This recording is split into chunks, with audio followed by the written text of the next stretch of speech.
wabarakatuh. Salam sejahtera untuk kita semua. Om Swastiastu, Namo Buddhaya, salam kebajikan. Sebelumnya, izinkan perkenalkan diri. Nama saya Giska Astrid Fianto Putri, mahasiswa PPG dalam jabatan tahun 2022, kategori 2. NIM 2018220028, LPTK Universitas Negeri Jakarta, jurusan kuliner.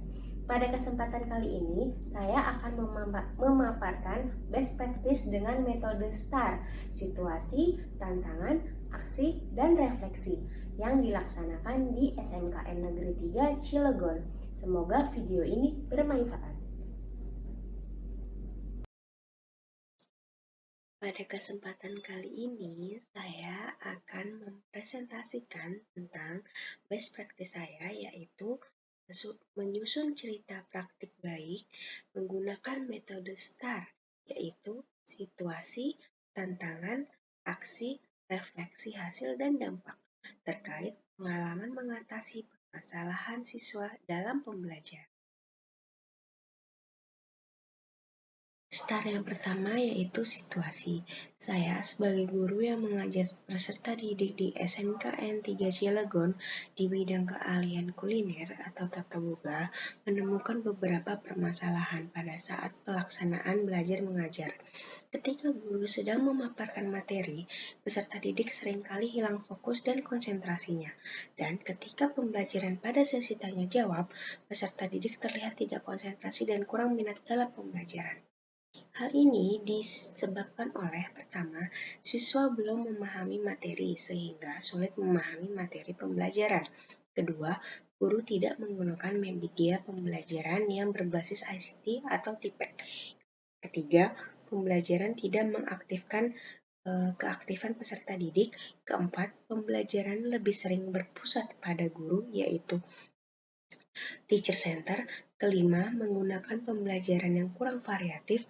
Keenam, siswa tidak tahu manfaat pembelajaran atas materi yang diajarkan. STAR yang kedua yaitu tantangan. Adapun faktor-faktor yang menjadi tantangan diantaranya adalah pembelajaran masih berpusat pada guru, yaitu teacher center, di mana metode ceramah, diskusi, dan pemberian tugas masih mendominasi. Kedua, adanya guru yang belum terbiasa dengan model pembelajaran inovatif seperti PBL, yaitu Problem Based Learning. Yang ketiga, guru masih kesulitan menemukan model metode dan media yang tepat. Keempat, rendahnya motivasi peserta didik untuk mengikuti proses pembelajaran. Yang kelima, rendahnya literasi atau minat baca pada peserta didik. Selanjutnya, adapun yang terlibat dalam kegiatan proses praktik pembelajaran yaitu yang pertama, peserta didik, kedua, wali kelas, tiga, kepala sekolah, keempat, dosen pembimbing dan guru pamong sebagai pembimbing dalam proses PPG ini. STAR yang ketiga yaitu aksi. Berdasarkan tantangan yang dihadapi guru, langkah-langkah yang harus dilakukan guru yaitu pertama, pemilihan media pembelajaran yang inovatif. Penggunaan media juga sangat berpengaruh kepada minat belajar siswa. Yang kedua, pemilihan model pembelajaran inovatif. Penggunaan model bisa menggunakan problem based learning atau PBL. Yang ketiga, meningkatkan keaktifan peserta didik, bisa menggunakan LKPD atau post-test menggunakan ICT dan TIPEK. Selanjutnya, kegiatan pembelajaran ini melibatkan pertama, guru mata pembelajaran kuliner, kedua, rekan guru sejawat, yang ketiga, siswa sebagai pengambil gambar video dan juga peserta didik lainnya. Sumber daya atau materi yang diperlukan untuk melaksanakan strategi ini yaitu pertama laptop, kedua handphone, ketiga jaringan internet, keempat aplikasi Quizzes untuk post-test, kelima aplikasi Canva untuk mengedit video, yang nomor 6 YouTube untuk mengupload video yang telah dibuat. STAR yang keempat yaitu refleksi hasil dan dampak. Dampak dari aksi dan langkah-langkah yang telah dilakukan yaitu hasil yang dirasakan sangat efektif. Hal ini dilihat dari pertama, penggunaan media pembelajaran berbasis ICT dan TPEC ini sangat membantu pemahaman peserta didik secara signifikan pada konsep kuliner, mempermudah peserta didik dalam mencapai tujuan pembelajaran yang diharapkan. Dan lebih daripada itu, kegiatan praktik ini dapat meningkatkan kemampuan literasi dan numerasi serta kemampuan berpikir peserta pada ranah HOTS, yaitu High Order Thinking Skill. Yang kedua, pemilihan model pembelajaran inovatif yaitu PBL, Project Based Learning, dan aktivitas pembelajaran yang berpusat pada peserta didik sangat membantu dalam meningkatkan partisipasi aktif peserta didik dalam pembelajaran. Sehingga, selain meningkatkan keaktifan juga mampu meningkatkan motivasi dan kepercayaan diri peserta didik dalam proses pembelajaran. Dan peserta didik dapat berpikir kritis, kreatif, dan berkomunikasi dengan baik. Yang ketiga, sebagian besar respon peserta didik terhadap kegiatan pembelajaran ini adalah sangat senang jika pembelajaran menggunakan media yang sangat menarik, yaitu media yang pembelajaran menggunakan ICT dan TPEC. Nomor 4, faktor keberhasilan pembelajaran ini sangat ditentukan oleh kompetensi guru dalam mengelola pembelajaran, terutama dalam hal pemilihan media dan model pembelajaran yang inovatif yang dikembangkan dalam RPP yang telah dibuat. Pembelajaran yang saya dapatkan dari proses kegiatan praktik pembelajaran ini adalah saya dapat pengetahuan baru dalam merencanakan strategi pembelajaran berdasarkan dari latar belakang masalah yang ada pada lingkungan kegiatan belajar mengajar saya, yaitu di SMKN Negeri 3 Cilegon, khususnya jurusan kuliner. Kegiatan praktik pembelajaran ini telah menjadi bahan pembelajaran untuk saya, serta dapat menjadi suatu contoh bagi guru-guru lain dalam menyiapkan dan melaksanakan proses pembelajaran. Menerapkan model pembelajaran inovatif ini telah merubah paradigma berpikir saya dan rekan guru lainnya tentang pelaksanaan pembelajaran pada era 4.0 ini, yakni mau tidak mau, suka tidak suka, sebagai guru harus meninggalkan pola pembelajaran yang konvensional dan mulai menggunakan model yang relevan dan inovatif. Berikut presentasi saya tentang best practice. Kurang lebihnya mohon maaf. Wassalamualaikum warahmatullahi wabarakatuh.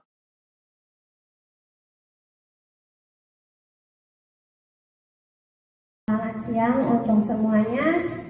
Sebelum kita mulai pembelajaran hari ini, Ibu minta ketua kelas pimpin doa dulu.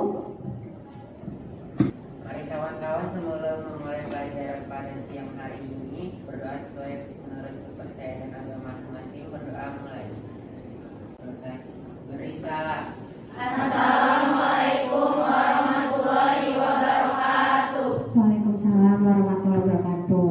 Sebelum kita lanjut, di mejanya yang masih ada barang-barang tidak berhubungan dengan pembelajaran silahkan dimasukkan.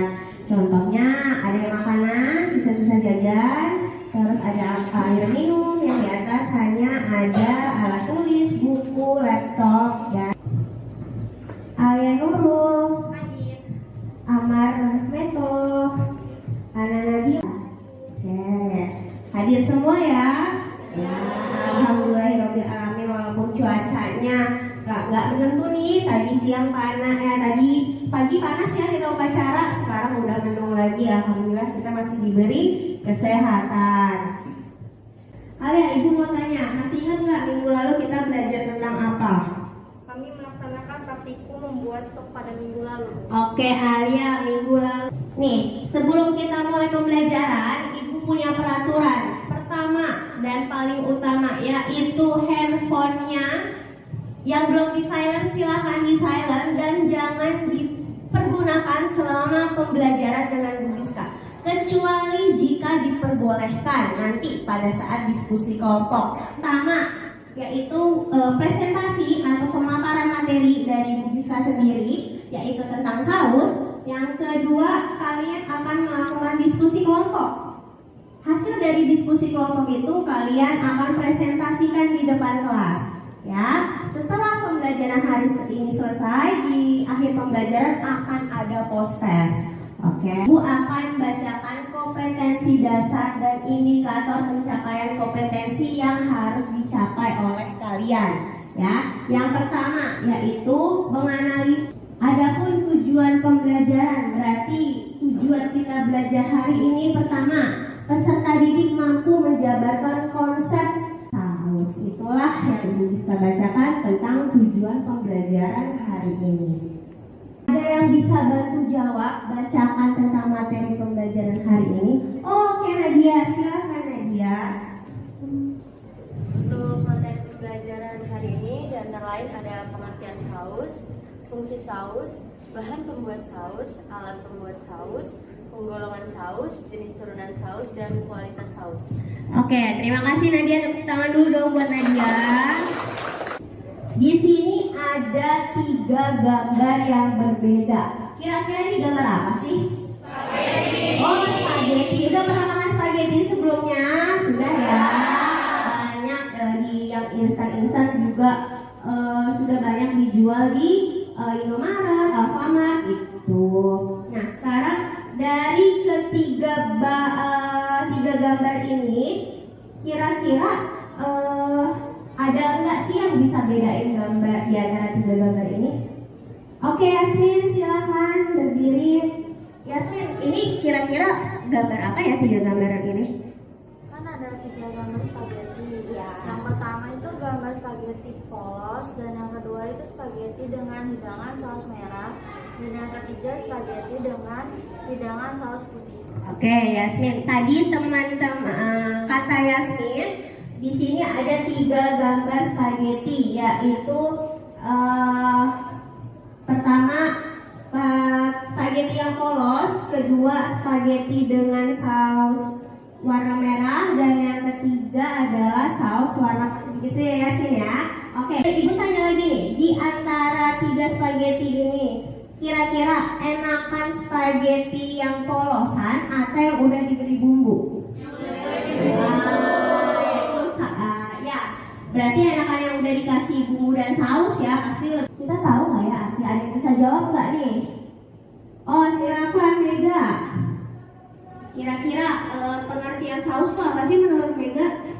Saus adalah cairan yang dikentalkan dengan salah satu bahan pengental sehingga menjadi setengah cair atau semi liquid yang disajikan sebagai hidangan kelengkapan dari daging ikan, kue-kue manis dengan tujuan untuk meningkatkan atau mempertinggi kualitas makanannya. Oke, terima kasih Mega. Tepuk tangan untuk Mega udah berani. Ya, kita cocokkan dengan jawaban Bu Giska dulu. Oke, saus. Saus adalah cairan yang dikentalkan. Ya, cairan yang dikentalkan sehingga menjadi semi liquid, yaitu setengah cair. Setengah cair itu maksudnya dibilang cair enggak, dibilang kental enggak, berarti yang sedang-sedang saja, ya. Dan disajikan sebagai hidangan pelengkap, bisa pelengkap dari daging atau pelengkap dari ikan ataupun kue-kue manis. Contohnya hidangan manis yang pakai saus apa? Contohnya adalah puding, ya. Kalau kita makan puding pasti ada saus flaknya, bisa flak vanila ataupun flak coklat atau rasa pun lainnya.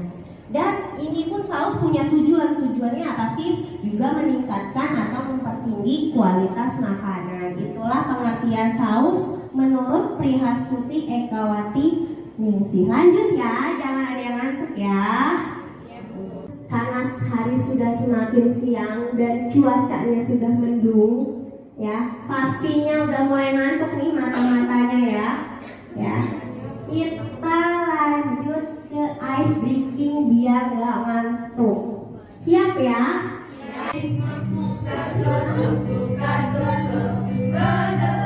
Oke, tepuk tangan buat kita semua. Boleh silakan duduk. Udah gak ngantuk ya? Ya. Ibu instruksikan silakan berkumpul dengan temannya kelompok masing-masing. Ya, mulai sekarang. Saya sudah membawa laptop. Oke, terima kasih. Ibu akan jelaskan tentang LKPD-nya terlebih dahulu.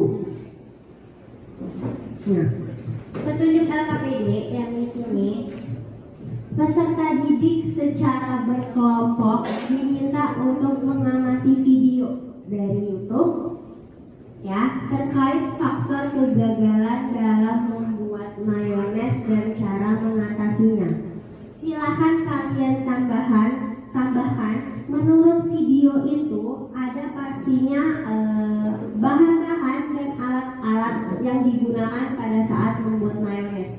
Silahkan kalian juga tambahkan. Lalu tugas peserta didik diminta untuk menganalisis video tersebut dan mengisi sesuai lembar kerja yang tersedia. Lembar kerja yang dimaksud adalah ini, sudah Bu Giska printkan, ya.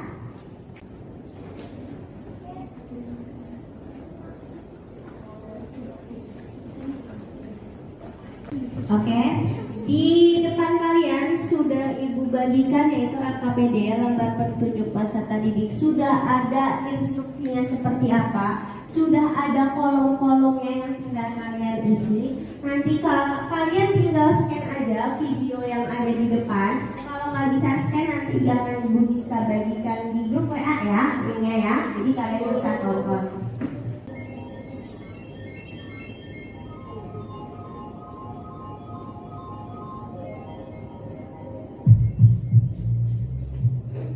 So what is mayonnaise? It's condiment. Ya, tadi kita sudah menonton bersama tentang cara membuat mayones dan cara mengatasi mayones yang gagal. Ya, silakan secara berkelompok diskusi dan siapkan presentasi untuk maju ke depan. Ya, silakan diisi LKPD-nya.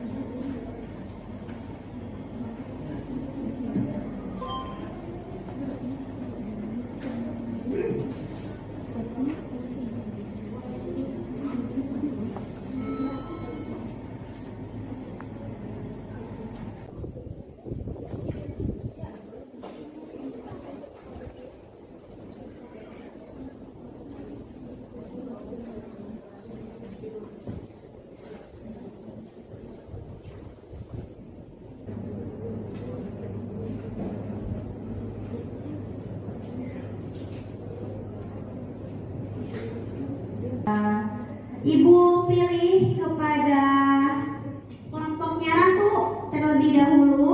Warahmatullahi wabarakatuh. Waalaikumsalam warahmatullahi wabarakatuh. Kami di sini kelompok 1 akan mempresentasikan hasil diskusi kami tentang mayones. Sebelum itu, izinkan saya untuk memperkenalkan diri terlebih dahulu. Nama saya Ratu, saya sebagai moderator dan di sini ada teman-teman saya, ada Hersira, Mega dan Dini sebagai presentator. Lalu ada Dini sebagai penjawab pertanyaan. Saya persilakan kepada presentator untuk mempresentasikan. Kelompok dari kelompok 1 dan 3 sudah maju.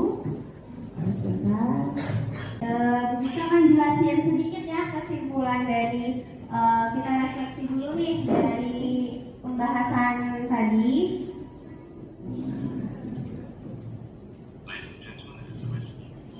Jadi dari mayones tadi ada bahannya apa? Kuning telur, terus ada apa? Minyak, ya, terus vinegar atau cuka, lalu ada lada garam, itu, dan ada masker.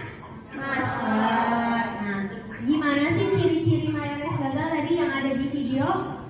Tadi ada yang cair, ya, mau dikocok bagaimanapun pasti tidak akan kental. Lalu bagaimana sih cara mengatasinya?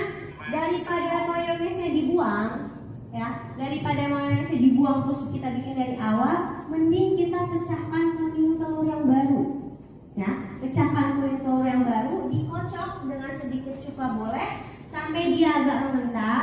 Lalu mayones yang pecah di awal sebagai pengganti minyak dituangkan secara sedikit-sedikit. Ya, jadi bahan yang pecah tidak terbuang. Begitulah tadi ya kesimpulan dari diskusi kita hari ini. Selanjutnya post test. Ya, oke. Di akhir pembelajaran pasti ada post test dong. Silakan bukunya ditutup. Lalu Ibu minta silakan join myquizzes.com, masukkan kodenya 463677. Mulai di handphonenya. Oke, silakan kerjakan. Ada 10 soal untuk mengukur kemampuan kalian hari ini. Tadi sudah kita bahas tentang saus. Oh, Ratu Halimah pertama. Kan? Ya, kita munculkan siapa pemenangnya. Ada Ratu Salma dan Hasna ternyata. Tepuk tangan dulu. Ya, tuh. Juara 1, juara 3 ada Mega, juara 2 ada Hasna, dan juara pertama ada Ratu. Tepuk tangan dong. Nanti untuk ketiga juara ini Ibu punya reward, nanti ambil di ruang guru ya. Ya, tuh sudah selesai. Kita sudah masuk ke akhir pembelajaran. Ya.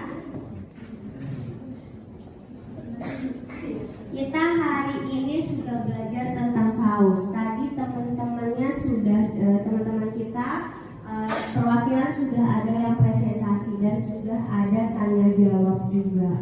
Ya, kira-kira siapa yang bisa memberikan kesimpulan pembelajaran kita hari ini? Oke, Umi, silakan Umi. Apa kesimpulan pembelajaran kita hari ini tadi? Jadi kesimpulan pembelajaran kita hari ini yaitu kita belajar pengertian saus, fungsi saus, bahan dan alat pembuatan saus, mengaduk saus dan turunannya, dan kualitas saus. Oke, Umi, terima kasih, tepuk tangan buat Umi dari Umi ya dari tadi. Ada yang bisa menambah?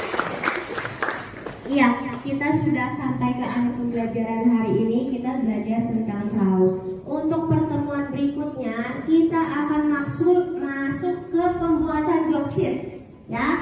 Pembuatan dioksid dalam membuat saus. Sudah dibagikan kelompok prakteknya juga ya. Nanti resepnya tentang mayonesnya mau membuat mayones dan turunannya akan Ibu sampaikan kemudian.